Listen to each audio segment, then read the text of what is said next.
할렐루야. 우리 다시 한번 옛사람하고 인사합니다. 하나님은 오늘 우리와 함께 하십니다. 할렐루야. 오늘도 우리가 하나님이 우리와 함께 하시는 게 얼마나 소중하고 귀중하냐. 우리가 하나님이 우리와 함께 한 시간도 하지 않으면요, 우리는 살아갈 수가 없어요. 여기요. 하나님이 천지 모든 만물을 지으셨기 때문에 오늘도 우리와 함께 하신다고 말씀합니다. 믿음이 뭐냐? 오늘도 하나님은 나와 함께 하신다 하는 그 믿음으로, 그 생각 속에, 그 중심 속에 우리가 살아가는 것이 바로 믿음이에요. 그래서 오늘도 하나님께서 내 삶의 주인 되신다. 하나님은 내 삶의 주인 되신다. 그래서 나는 피조물이고 나는 그의 피조물이기 때문에 나는 하나님 주인 되신 하나님 앞에 늘 순종하며 믿음으로 살아가야 된다 하는 것을 우리가 잊으면 안 돼요. 그게 오직 예수님 신앙입니다. 그리고 예수님 십자가로만 오늘 나는 구원받을 수 있다. 나는 천국 갈 수 있는 그 믿음은 뭐냐? 예수님 십자가 외에는 없다. 십자가 외에는 다른 것으로 구원받을 수 없다는 것을 믿는 것이 바로 믿음입니다.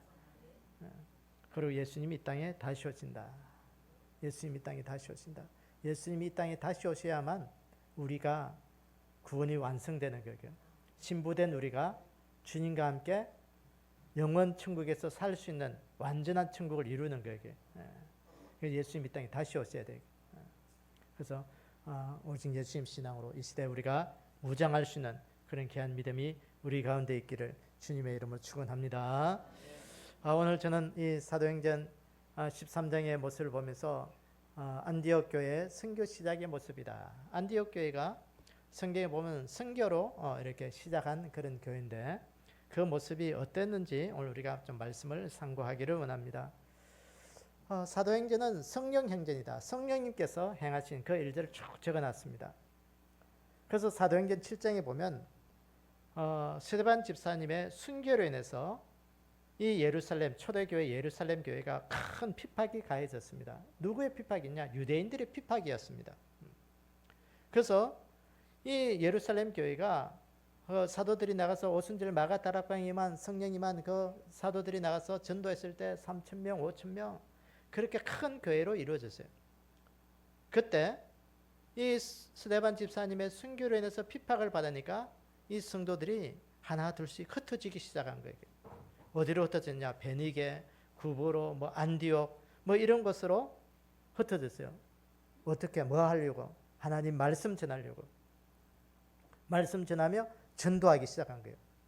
그 흩어진 곳에서 어쨌든 핍박이 많으니까 교회를 잘 나가지 못하고 어떤 여러 가지로 뿔뿔이 흩어져서 믿음 지키려 흩어졌는데, 그 흩어진 자리에서 초대교회 성도들이 열심히 전도한 거예요. 그 초대교회 성도들이 열심히 전도한 이유가 뭐겠어요? 그 이유는 그거예요. 사도행전 1장 8절의 말씀을 이루기 위한 거예요. 여러분 잘 알듯이 우리가 넘겨주세요. 사도행전 1장 8절에 보면 오직 성령이 너희에게 임하시면 너희가 권능을 받고 예루살렘과 온 유대와 사마리아와 땅끝까지 이르러 내 증인이 되리라 그랬어요. 이 말씀 뭐냐? 예수님께서 제자들에게 친히 보이시고 부활하신 주님께서 40일 동안 제자들에게 나타나여 보이시면서 감람산에서 하늘로 올라가시면서 하신 말씀이죠. 마지막 말씀이죠. 그 말씀에 순종하기 위해서 말씀 전한 거예요. 전도한 거예요. 그래서 오늘도 우리가 전도하는 이유가 뭐냐? 교회가 부흥되기 위해서 든다요? 여러분 그렇게 생각하면 큰 오산이에요. 오늘 하나님의 말씀에 순종하는 믿음이 없으면 전도 못해요. 왜? 너희는 땅끝까지 이르러 내 증인 되려고 했으니까. 예수님 복음 전하려고 했으니까. 내가 복음 전하는 거예요. 그 사람이 교회에 나오든지 안 나오든지 그건 하나님의 입장이고 나는 전하는 거예요. 그게 순종이에요. 흩어진 이 초대교회 예루살렘 교회 성도들이 흩어져서 복음 전하는 거예요. 예수님께서 십자가에 돌아가시고 우리들의 죄를 위해서 죽으시고 부활하시고 하늘에 올라가셨습니다. 예수님 믿으십시오. 죄를 회개하고 침례를 받고 오늘도 교회에 나와서 교회 성도의 일원으로 생활하십시오. 그걸 전하는 거예요. 그게. 그 핍박받은 유대인들이 어디까지 가느냐? 이방인의 수도 수리아 안디옥까지 가서 교회를 세우는 거예요. 그 수리아 안디옥은 그 당시 그 다메섹의 그 안디옥에 다메섹 그 수도 있어요. 안디옥 교회가 그 다메섹이라는 나라에 수도 있습니다. 거기에 가서 이제 안디옥 교회를 세우는 거예요. 그 안디옥 교회가 전도를 해서 또 교회가 형성이 되면서 교회가 부흥하기 시작한 거예요. 교회가 부흥하기 시작하니까 누구를 보냈냐? 안디옥 교회 예루살렘 교회에서 바나바와 바울을 파송해서 말씀으로 양육할 수 있는 목회자로 세운 거예요. 그 바울과 바나바는 거기 가서 열심히 또 사역합니다. 그 사역하는 가운데 그 안디옥 교회에 말씀과 성령이 충만하면서 전도적 사명을 더 감당하기 위해서 성령님께서 바나바 바울을 안수해서 선교사로 내보내라는 거예요. 그래서 안디옥 교회는 땅 끝까지 이르러 선교하는 그 말씀에 순종하기 위해서 바나바 바울을 선교사로 보내는 거예요. 그래서 안디옥 교회는 보내는 선교사가 되고 이 바나바 바울은 나가는 선교사가 된 거예요. 여러분 오늘 또 여러분들이 선교 헌금하고 또 개인적으로 또 선교 헌금하고 하는 거 여러분 그거 그냥 생각하시면 안 돼요. 나는 물질 선교사라는 거예요. 기억하셔야 돼요. 나는 선교사예요. 내가 직접 나가지 못하지만 오늘도 하나님 내 물질을 통해서 이 땅에 선교사님을 돕고 그 땅에 그리스도의 나라가 임하고 교회가 세워지고 하나님의 사람들이 그 땅에 세워지는 그 일들을 나로 통하여 감당하게 해주십시오. 물질뿐만 아니라 여러분들의 기도도 있어야 되는 거예요. 여러분 사도행전을 통해서 이방인의 선교가 시작이 된 거예요. 그 이방인의 선교를 시작으로 해서 오늘 이 대한민국의 울산의 화봉동 화봉제일교회가 세워진 거예요. 그래서 사도행전 10장에 보면 그 땅끝까지 이르러 이방인의 선교를 향하여 나가는 그 가정이 있는데 그 고넬료의 가정이 있습니다. 이 고넬료의 가정. 그 가정이 세워졌고요. 그것으로 시작해서 교회가 본격적으로 이방인의 선교를 감당한 것이 바로 이 안디옥 교회입니다. 그래서 하나님께서 이방인들을 구원하기 위해서 안디옥 교회를 사용하신 거예요. 안디옥 교회가 이방인의 선교의 모처가 될 수 있도록 하나님 축복해 주신 겁니다. 그래서 제가 지금까지 선교의 모델 교회 그러면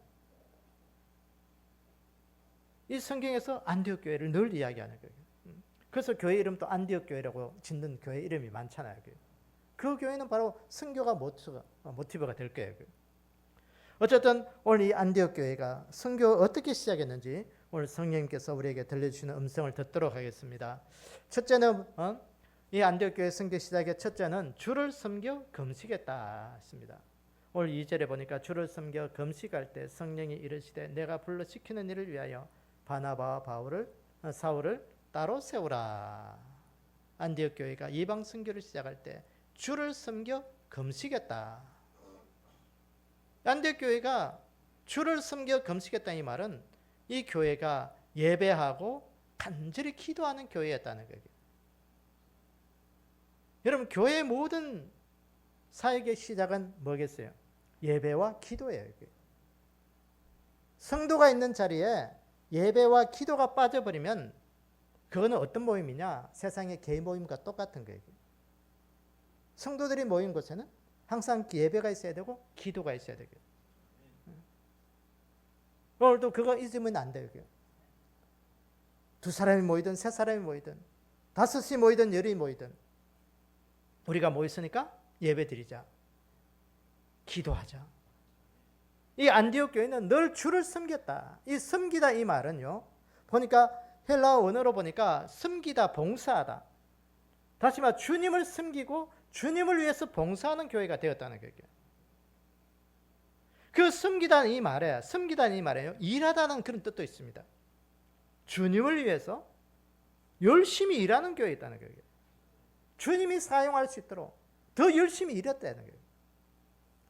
그러니까 섬기다는 그 말에 보니까 또 예배하다는 그런 뜻도 있습니다. 이거는 두말할 것 없이 예배하는 교회였다는 거예요.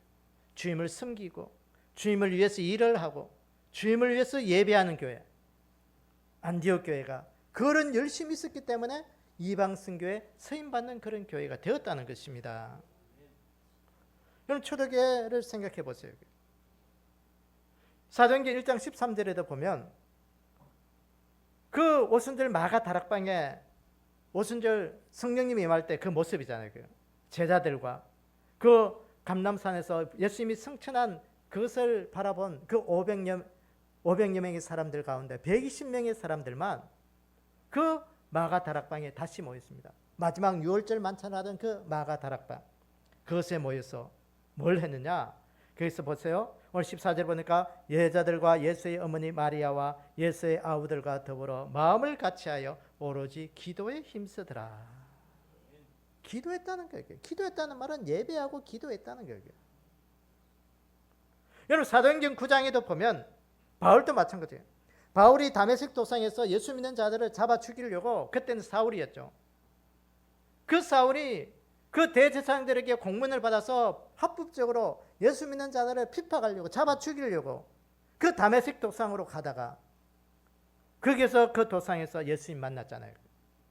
예수님 만나고 난 다음에 그가 거기에서 직가라는 동네에 가서 거기 가서 금식하며 기도하고 있을 때 하나님께서 아나니아를 통해서 그를 고쳐주라 말씀하신 거예요. 그때 수회장 11절 그가 기도하는 중이라. 그가 기도하는 중이기 때문에 그 사람을 찾으라는 거예요. 바울은 아나니아를 만나기 전에 그 다메섹 도상에서 예수님 만난 그것이 감사하고 기뻐서 그 주님 만난 그 기쁨이 가시지 않아서 기도하고 있었다는 거예요. 예배드리고 있었다는 거예요. 그래서 사도행전 9장 18절 이후에 보면 그 아나니아를 만나고 난 다음에 안수하고 난 다음에 그가 음식을 먹었다 그랬어요. 사랑하는 여러분, 오늘 우리 삶 가운데 우리의 삶에 영적으로 해야 될 우선순위가 뭐겠어요? 예배와 기도예요. 바쁘다고 예배 빠지고 기도할 줄 모른다고 기도하지 않으면 그건 믿음의 사람이 아니에요. 늘 우리가 하나님 앞에 예배하는 자로, 기도하는 자로 세워질 때 하나님 우리를 사용하신다는 것을 늘 기억하기를 원합니다. 계시록 11장에 보면 종말 때 하나님이 찾으시는 사람이 있는데 그 사람이 누구냐? 성전과 제단에서 예배하는 자들을 찾으신다는 거예요. 또 내게 지팡이 같은 갈대를 주며 말하기를 일어나서 하나님의 성전과 제단과 그 안에서 경배하는 자들을 청량하되, 그 청량해, 경배하는 자들을 청량해, 성전과 제단에서 예배하는 자들을 헤아리라는 거예요. 그러면서 그들에게, 예배하는 그들에게 오늘 3절에 보니까 내가 나의 두 증인에게 권세를 주리니 그들이 굵은 베옷을 입고 1260일을 예언하리라. 굵은 베옷을 입었다. 이 말은 뭐냐? 그들이 간절하게 하나님 앞에 회개 기도했다는 거예요. 여러분 성경에 보면 회개하는 자들은 베옷을 입고 회개한다는 거예요. 그렇게 표현하고 있습니다. 이 베옷이 뭐죠? 상복이잖아요. 자신의 삶을 철저하게 하나님 앞에 내려놓고 기도했다는 거예요. 여러분 예배드리고 기도하는 삶, 그래서 살 수밖에 없는 이유가 뭐겠어요? 이 요한계시록에 기도하고 예배하는 삶을 살 수밖에 없는 이유가 뭐냐? 앞으로 일어날 환난과 핍박을 이겨내야 되기 때문에 그래요. 예배와 기도가 없으면 오늘 우리 가운데 믿음의 환난과 핍박을 이겨낼 수가 없어요. 환경을 이겨낼 수가 없어요. 여러분 환경을 믿음으로 이길 수 있는 방법이 뭐냐? 예배와 기도예요. 예배와 기도를 소홀히 하는 자들은 믿음으로 모든 것들을 이겨낼 수가 없습니다. 세상에 잠식되고 마는 것이죠. 다른 말로 사탄의 밥이 되고 마는 거예요. 사탄에 이끌려서 지옥 가는 거예요. 사랑하는 여러분, 여러분들 믿음이 힘들고 어렵습니까? 환경이 어렵습니까? 이걸 믿음으로 이겨내기를 원하십니까? 더욱더 예배 자리로 나오기를 원합니다. 내 삶을 기도의 자리로 내놓기를 원합니다. 그럴 때 하나님은 오늘 그 모든 환경들을 이길 수 있는 힘을 주시는 겁니다. 여러분 존 파이프라는 기독교 저명한 이렇게 저술가 목사님이 계십니다. 그분이 쓴 금식기도라는 책에 보면 그 금식의 뿌리에 대해서 이야기를 하는데 그분이 말하기를 하나님을 간절히 원하는 갈망, 온전히 하나님을 찾음의 의미, 하나님만을 구하는 의미를 갖는다. 그렇게 이야기합니다. 이 금식기도가 뭐냐? 하나님을 간절히 원하고 갈망하고 하나님을 찾고 하나님을 구하는 것이 바로 금식이다. 그렇게. 왜 우리가 하나님 앞에 기도하고 예배 드려야 될까요? 우리의 부족을 하나님 앞에 온전히 인정하는 거예요. 예배 드린다는 건 내 부족을 하나님 앞에 인정하는 거예요. 겸손하게 오늘 하나님 앞에 내가 와서 엎드리는 거예요. 기도가 뭐예요? 내 힘이 아닌 하나님이 주신 지혜로 오늘도 내 삶을 살아갑니다 하는 믿음의 고백이에요. 잘하고 못하고가 없어요. 내 삶의 진실함을 하나님과 대화하듯이 내 삶의 모든 것을 주님 앞에 이야기하는 거예요. 그게 기도예요. 그게. 여러분, 제일 좋은 기도가 뭐냐? 여러분, 방언 기도가 좋은 기도예요? 아니요. 예언 기도가 좋은 기도예요? 아니요. 그건요, 좋은 기도라고 말하지 않아요. 그게. 좋은 기도가 뭐냐? 내가 하나님 앞에 진실함으로 내가 하나님 앞에 기도하는 거, 어두라고 부족해도 내 입술을 열어서 하나님 앞에 기도하는 거예요. 어떻게? 우리가 좀 어릴 때는, 미숙할 때는 내 소리가 내 귀에 들릴 만큼 하나님 앞에 그렇게 기도하는 게 가장 좋은 기도예요. 그래 내가 뭘 기도하는지 아는 거예요. 여러분, 방언 기도를 많이 하다 보면요, 내가 뭘 기도하는지 모를 때도 있고 방언할 때 많아요. 여러분, 예언 기도 좋은 기도예요? 아니요. 여러분, 점쟁이가 아닌 이상 어떻게 예언을 해? 말씀에 붙들고 예언하지 않으면 다 그건 이단이에요. 오늘도 우리 가운데 하나님 앞에, 우리 하나님, 오늘도 내 삶을 통해서 하나님의 복음의 일들을 위해서 내가 그 일들을 이루기 위해서 오늘도 내가 하나님 앞에 예배하고 기도합니다. 하나님, 내 마음속에 하나님으로 채우기를 원합니다. 하나님으로 채우기를 원하오니 오늘도 주님이 나의 승리자가 되어주셔서 내 삶의 모든 것들을 통해서 주의 복음만 나타나는 그런 믿음이 되게 해주십시오. 그래서 우리의 기도가 되고 우리의 삶이 될 수 있는 그런 귀한 은혜가 우리 가운데 있기를 주님의 이름으로 축원합니다. 두 번째, 안디옥 교회 성교의 모습에 보면 두 번째, 성령이 불러 시키는 일을 행했다고 했습니다. 오늘 주를 섬겨 금식할 때 성령이 이르시되 내가 불러 시키는 일을 위하여 바나바와 사울을 따로 세우라. 성령이 이르시되 내가 불러 시키는 일을 해라. 교회를 향해서 성령님께서 부르셨습니다. 교회를 부르신 거예요. 안디옥 교회가 성령님의 인도를 받았다는 겁니다. 오늘 여기 보니까 성령님께서 불러 시키는 일을 하겠다. 불러 시키다 이 말의 원어를 뜻을 보면요, 뭐 앞으로 부르다 그런 뜻입니다.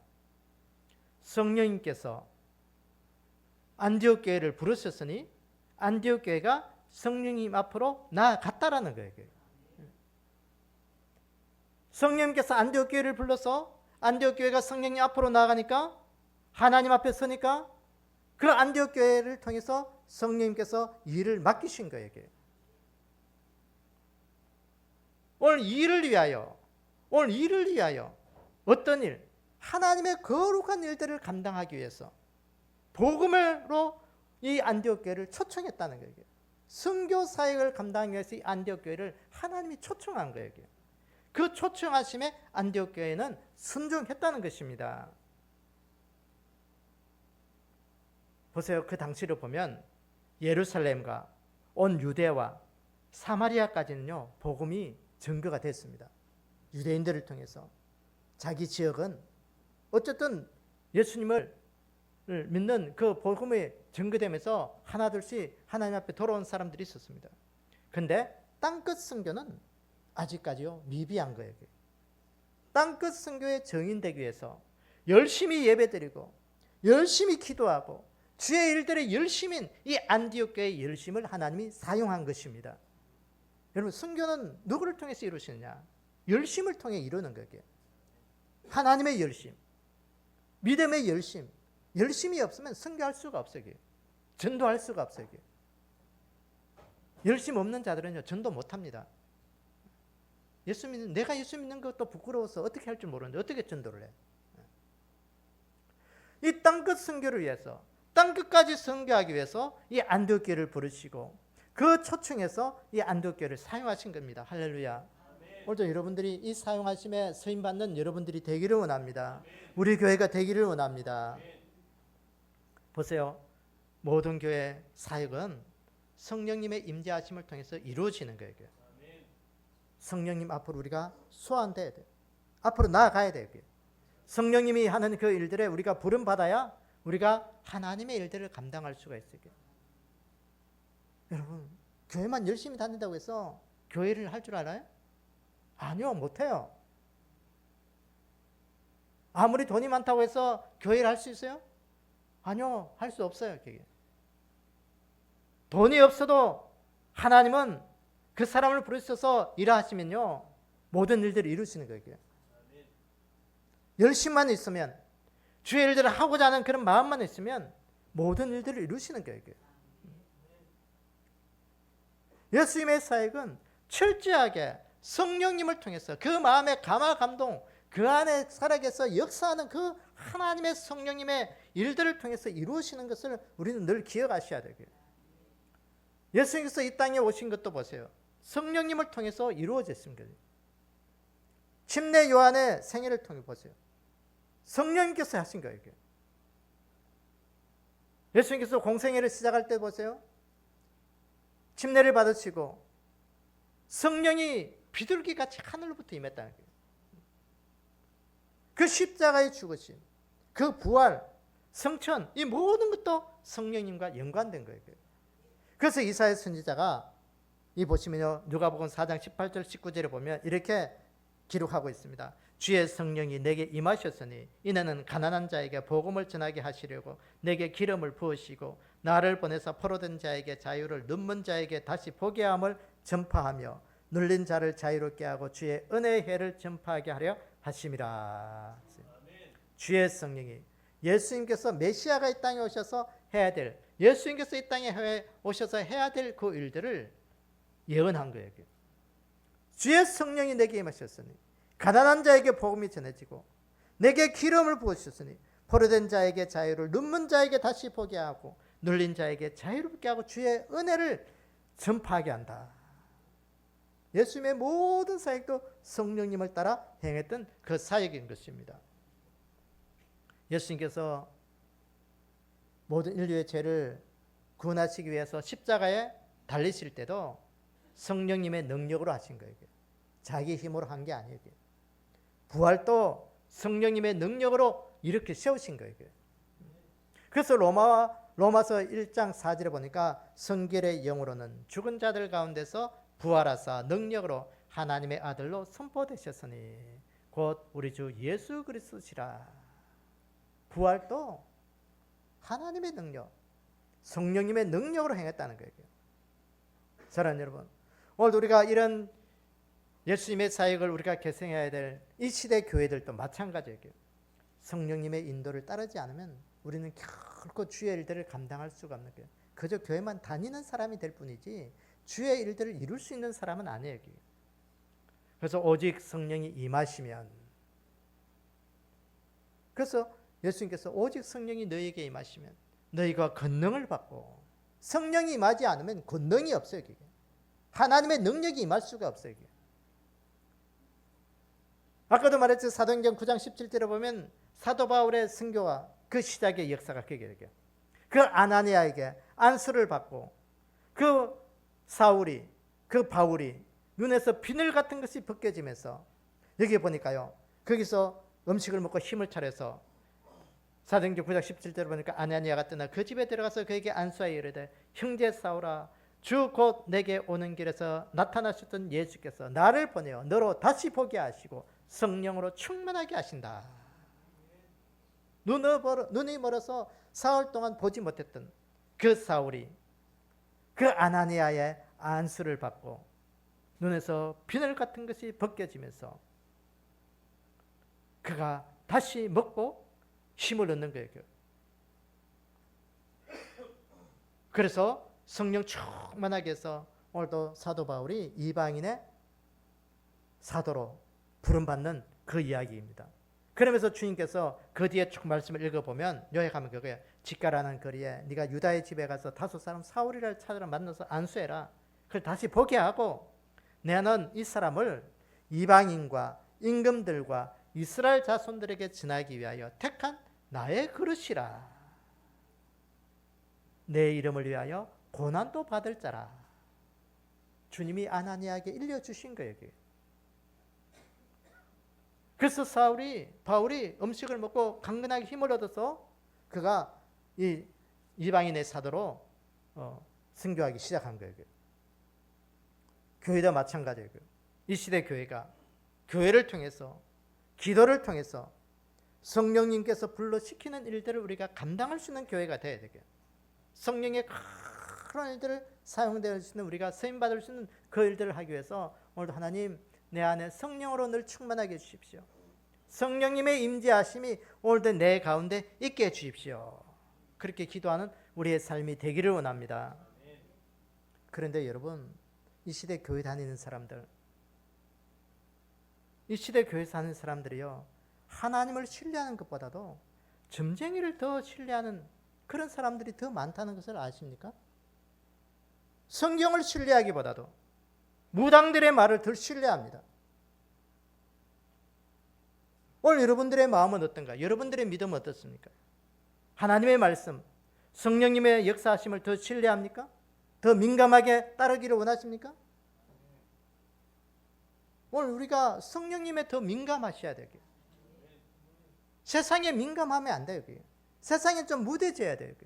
하나님, 오늘 이 일들이 무엇입니까? 나에게 성령으로 말씀해 주십시오. 무지해서 깨닫지 못합니다. 이 무지함을 나를 깨닫게 해 주십시오. 그것이 기도가 되고 우리 안에 계신 성령님이 되어야 되고요.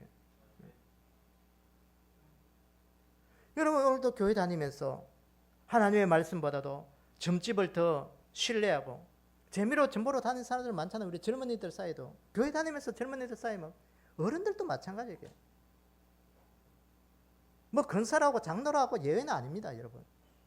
이사하는데 어떤 날이 손 없는 날이 어떤 날이 나올까? 달력 비잖아요. 손 없는 날 달력. 아직도 그런 사람이 있습니까? 우리 아들 장가 보내야 되는데 궁합이 어떤지 그거 물으러 다니는 사람 있어요? 아직도? 아이고, 내가 대학을 가야 되는데 이번에 내가 서울대학을 가야 됩니까? 연대를 가야 됩니까? 고대를 가야 됩니까? 어느 대학을 가야 됩니까? 유학을 가야 됩니까? 아직도 그거 물으러 다녀요? 여러분, 남의 일이 아니에요. 교회 안의 일들이에요. 교회 안의 일들이에요. 왜 그렇습니까? 오늘도 우리 안에 성령님의 역사보다도 악한 마귀의 영, 세상을 따르는 그런 우리 안에 있는 그런 어둠의 영들이 차다다는 거예요. 그렇기 때문에 하나님의 말씀을 신뢰하지 못한다는 거예요.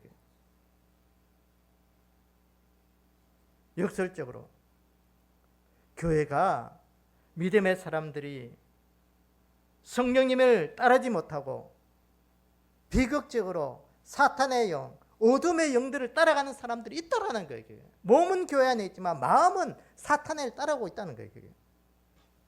사랑하는 여러분, 오늘도 우리가 거룩해지기 위해서, 하나님의 사역들을 감당하기 위해서, 하나님의 일들을 이루기 위해서 하나님을 더 신뢰하고 말씀을 따르고 성령님의 인도를 따를 수 있는 그런 믿음이 우리 가운데 있기를 원합니다.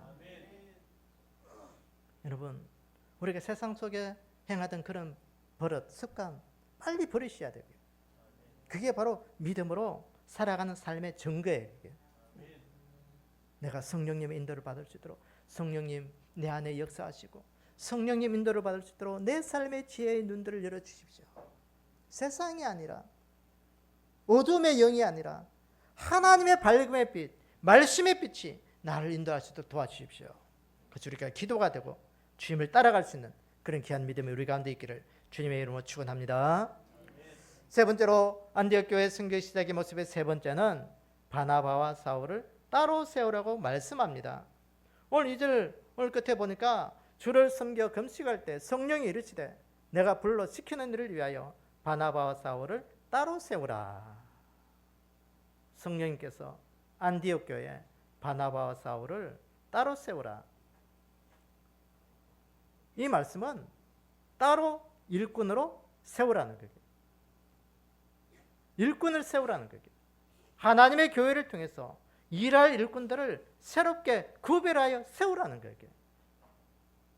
사랑하는 여러분, 오늘 우리가 하나님의 일들을 감당할 수 있는 귀한 믿음의 일꾼으로 새롭게 세워지는 그런 일이 우리의 믿음이 되기를 원합니다.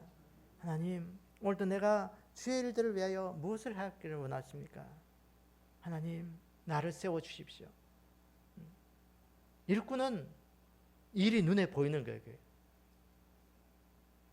일꾼이 일이 눈에 안 보이면요, 그건요 사꾼이에요. 그게. 이게 종은요 두 가지 종이 있어요. 두 종류의 종이 있어요. 제가 어떤 종이 있느냐, 품삯을 위해서 일하는 종이 있어요. 그게.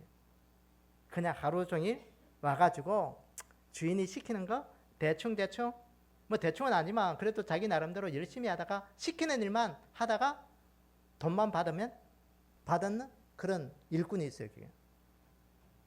그런데 또 한 일꾼은 뭐냐, 주인의식을 가진 일꾼이 있습니다. 주인이 시키는 것 외에 내가 해야 할 일이 없나 살펴보는 거예요. 그게. 주인이 시키는 것 외에 또 다른 일이 있으면 그냥 돈하고 상관없이 하는 거예요. 그게. 여러분들은 어떤 일꾼입니까? 삭을 위해서 하는 일꾼입니까? 주인의식을 가진 일꾼입니까? 오늘 여기에 이 말씀은 그거예요. 바울과 바나바를 따로 세운 것은 오늘 여기 보니까 짜고에다 나누다라는 그런 뜻입니다. 헬라 원어에 보니까 분리하다, 헌신하게 하다, 뭐 그런 뜻이 있습니다. 그러니까 하나님의 일들을 위해서 특별하게 철저하게 분리하고 나누고 쪼개서 헌신하게 하라는 거예요. 그러니까 주인의식을 가진 그런 일꾼으로 세우라는 거예요. 여러분, 우리 모두가 하나님의 종들이지만 보면요, 시키는 것만 열심히 하고 하는 사람도 그것도 기회예요. 그런데 시키지 않아도 알아서 하는 사람, 그건 주인이 흡족한 거죠. 그게. 여러분, 오늘도 하나님의 일이 뭐겠어요? 그게. 교회에 와서 뭐 청소하고 뭐 바닥 닦고 뭐 그것만 하는 게 교회 일이에요? 아니에요. 그게. 온 세상의 모든, 하나님의 일은 뭐냐? 온 세상의 모든 사람들이 하나님을 아는 그 일들에 서임받는 것이 하나님의 일을 하는 거예요. 나를 통해서 하나님, 온 세상의 모든 사람들이 하나님을 알게 해 주십시오. 왜 선교사님들이 그 일들을 헌신하겠어요?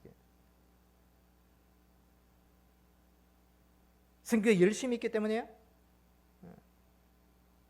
하나님의 온 세상에 모든 사람들이 하나님, 나를 통해서 하나님을 아는 그 일에 내가 쓰임받기를 원한다는 거예요. 왜 하나님께서 아담과 하와 이후에 인류의 모든 후손들이 죄를 지어서 지옥 갈 수밖에 없는 운명에 처해 있었습니다. 그래서 그 지옥 갈 수밖에 없는 그들을 향하여 구원이라는 큰 구원의 계획을 세웁니다. 그 구원의 계획을 뭐냐, 이것을 하나님의 구속 사역이다. 뭐 그걸 신학적으로 이렇게 부릅니다. 그 하나님의 구속 사역을, 구원의 사역을 이루기 위해서 한 사람을 구별해서 부르시죠. 그 사람이 누구냐면 아브라함이에요. 그래서 창세기 12장 1절 2절에 보면 하나님께서 아브라함에게 이르시되 너는 너의 고향과 친척과 아버지 집을 떠나 내가 내게 보여줄 땅으로 가라. 내가 너로 큰 민족을 이루고 내게 복을 주고 내게 내 이름을 장대하게 하리니 너는 복이 될지라 그랬어요. 아브라함을 따로 부르시고 고향과 친척과 아버지 집을 떠나서 하나님의 그 원하시는 그 땅, 가나안 땅에 향하여 거룩한 부름에 순종하여 가라는 거예요. 그 순종함이 아브라함과 이삭과 야곱으로 이어지는 이스라엘 선민으로 세우시고 그 하나님의 그 구원의 계획을 세워나간 거예요. 그 다음에 또 하나님께서 모세를 부르시잖아요. 모세를 불러서 하나님의 언약 백성으로 세우신 거예요. 애굽에 노예 생활하던 그들에게 그 아브라함의 후손, 그 가나안 땅에서 있던 그들을 애굽 땅에 세워서 큰 민족을 이루기 위해서 그 430년이 지나면서 그 노예 생활의 삶에 있던 그들을, 아브라함의 후손들, 히브리 민족을 하나님의 손에서 건져주시는 거예요. 하나님께 크신 권능으로 자기들 스스로는 애굽에서 나올 수가 없었어요. 하나님께서 10가지 재앙을 내려서 하나님의 권능을 통해서 하나님께서 구원해 주신 거예요. 그 출애굽 역사를 달리 말하면 뭐냐? 하나님의 구원사의 모델이에요. 그 애굽 세상에 있던 그들을 구원해서 광야를 거쳐서 가나안 땅에 가게 하신 거예요. 그 가나안 땅에 가기 위해서는요, 가나안 땅에 있는 그 7 족속들, 그 사탄의 세력들을 여호수아를 통해서 다 물리치게 하시고 그 땅의 주인 되게 하셔서 다윗과 하나님의 말씀에 순종하는 그 수많은 선지자들을 부르셔서 하나님의 그 구원의 계획을 이루어가는 그 일들을 통로로 삼으신 거예요. 오늘 이 본문의 안디옥 교회도 마찬가지예요. 땅끝 선교를 이루기 위해서 하나님을 아는 그 구원의 역사를 이루기 위해서 안디옥 교회를 하나님이 부르신 거예요. 그래서 성령께서 바울과 바나바를 따로 불러서 일꾼으로 세우시고 하나님의 그 구원을 이루는 그 통로로 삼으신 거예요. 사랑하는 여러분, 오늘도 우리가 이 하나님의 일들을 행하는 그런 귀한 믿음의 통로로 이 시대에 우리가 사용되어지는 그런 믿음이 우리의 믿음이 되기를 원합니다. 하나님, 하나님의 일들을 이루는 그런 일들에 내가 사용되게 해주십시오. 내 일이 아니고 하나님의 일을. 오늘도 내가 하는 이 일들은 내가 하는 게 아니고 하나님의 일들을 나타내는 겁니다. 그것이 우리의 믿음이 돼야 되고요. 회사 가서 일하는 건 내 일이고 교회 와서 하는 일은 하나님의 일이에요? 아니요. 그건 이분법칙이 아니에요. 회사 가서 일하는 것도 하나님의 일. 왜? 거기에서 하나님의 일을 나타내야 되는 거예요. 그럼 21세기에 들어오면서요, 4차 산업혁명이라는 말을 참 많이 들었을 겁니다. 이 4차 산업혁명이 열리면서 지금은 어디까지 왔느냐? 인공지능, 그 로봇이 AI라고 그러죠. 요새 이 AI라는 것이 요새는 굉장히 사회 전반에 화두가 되고 있습니다. 인공지능을 가진 로봇을 만든다는 거예요. 인간하고 똑같은 로봇이에요. 그래서 이제는요, 사람이 일을 안 해도 돼요. 단순 노동, 이거 이제 사람이 가서 일을 안 해도 될 만큼 로봇이 다 이제 할 수 있습니다. 주방에서 요리하는 것까지 로봇이 합니다.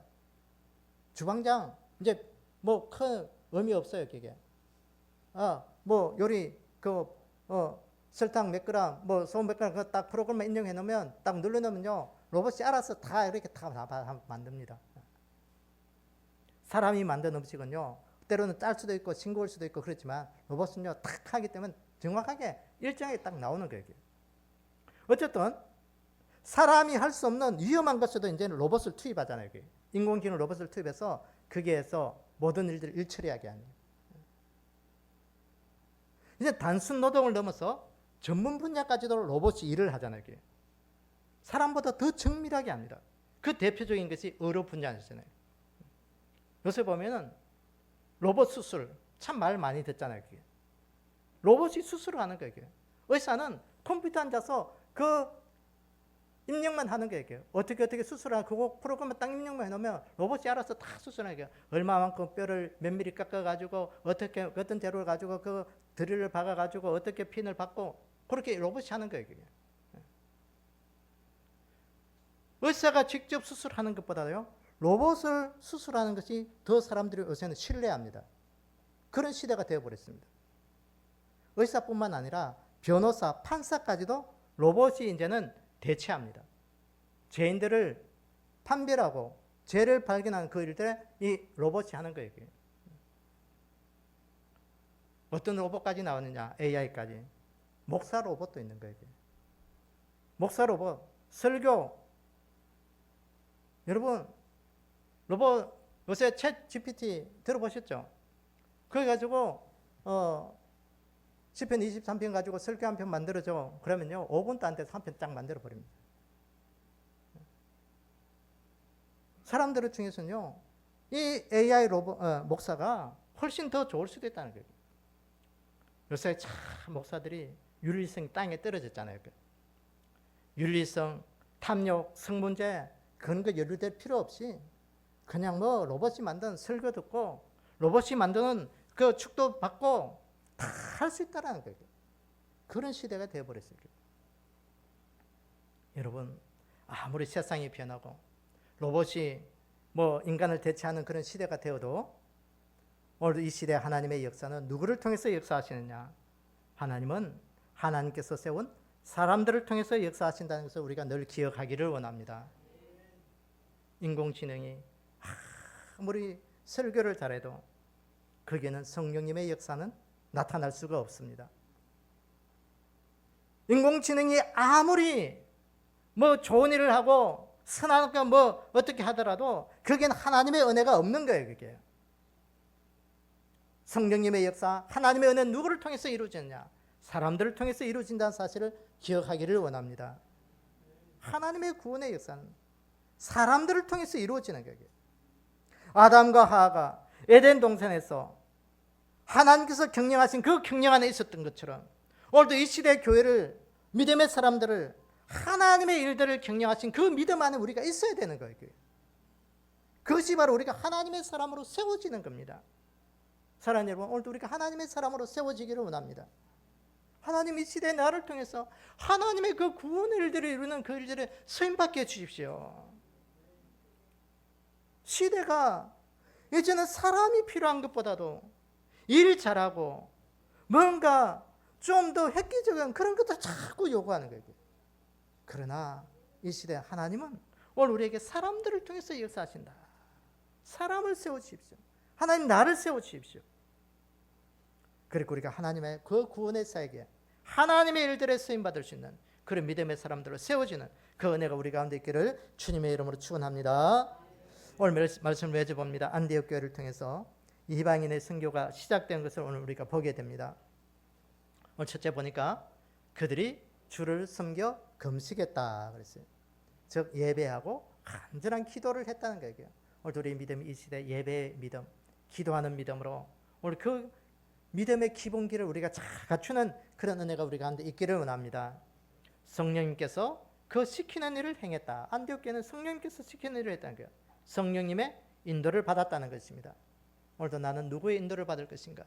내 안에 하나님 성령님의 인도를 받을 수 있도록 나를 축복해 주십시오. 성령님의 은혜를 깨뜨리지 않도록 성령님께서 늘 나에게 기름 부으셔서 내가 부족할 때 늘 채워주시고 부족할 때 늘 채워주셔서 말씀으로 채워주시고 성령으로 채워주셔서 하나님의 일들을 잘 할 수 있도록 그 일에 인도함 받게 해주십시오. 그래서 우리 믿음이 되기를 원합니다. 바나바 바울의 일꾼 따로 불러서 일꾼을 세웠던 것처럼 오늘도 하나님 나를 구별해서 이 땅에 하나님 앞에 영혼 구원하는 그 일들에 하나님의 일들을 이루는 그 일들에 나를 세움받게 해주십시오. 그래서 하나님 오늘도 내가 우리 교회가 이 시대 하나님의 영혼 구원 하나님의 구속사에 특별하게 쓰임받고 하나님의 은혜의 통로가 될 수 있는 그런 귀한 믿음이 우리 가운데 있기를 주님의 이름으로 축원합니다. 아버지 하나님 오늘도 안디옥 교회 그 선교사에게 모습을 보면서 오늘도 우리 자신들을 돌아봅니다. 아버지 하나님 오늘도 안디옥 교회가 온전히 주님을 섬기는 그 일들을 행했던 것처럼 오늘도 우리의 믿음이 이 시대에 하나님 온전한 예배와 온전한 기도로 하나님을 잘 섬길 수 있는 그런 기본 믿음이 되게끔 축복해 주시기를 원합니다. 아멘. 무엇보다도 성령님의 음성을 잘 듣고 성령님의 인도함을 따르는 믿음이 되게 도와주시기를 원합니다. 아멘. 세상의 음성보다도 세상의 그 어떤 것보다도 주의 음성이 오늘도 우리 가운데 있게 하여 주셔서 성령님을 오늘도 우리 가운데 늘 시간마다 일마다 성령님의 은혜를 부어 주셔서 하나님께서 성령님의 인도함을 받을 수 있는 그런 믿음이 되게끔 저희들을 인도하여 주시옵소서. 무엇보다도 우리를 구원하신 그 은혜 감사합니다. 우리가 무엇이길래 이 땅에 수많은 사람들 중에 우리를 하나님께서 눈여겨보시고 또 하나님 믿게 하시고 구원받은 백성으로 살아갈 수 있도록 은혜 주시는지요 감사합니다. 하나님 그 은혜 감사하기 위하여 오늘도 우리가 하나님 앞에 구별된 종이 되게 하시고 하나님의 그 구원의 사역에 쓰임받을 수 있는 우리의 삶이 되게끔 저희들을 축복하여 주시옵소서. 그리하여 우리로 인하여 땅끝까지 주의 복음이 증거되는 그 일들에 우리를 사용하여 주시옵소서. 아멘. 지금은 우리 구주 예수 그리스도의 은혜와 하나님 아버지의 무한하신 사랑과 성령님의 강권하신 역사가 오늘도 이 시대에 구별된 하나님의 사람으로 세우시고 하나님의 구원의 역사를 이루어가기 위하여 오늘도 하나님 앞에 믿음으로 잘 살아가기를 원하여 다짐하는 우리 믿음의 백성들 머리 위에 주님 다시 오실 그날까지 영원히 함께 있을지어다. 아멘. 아멘.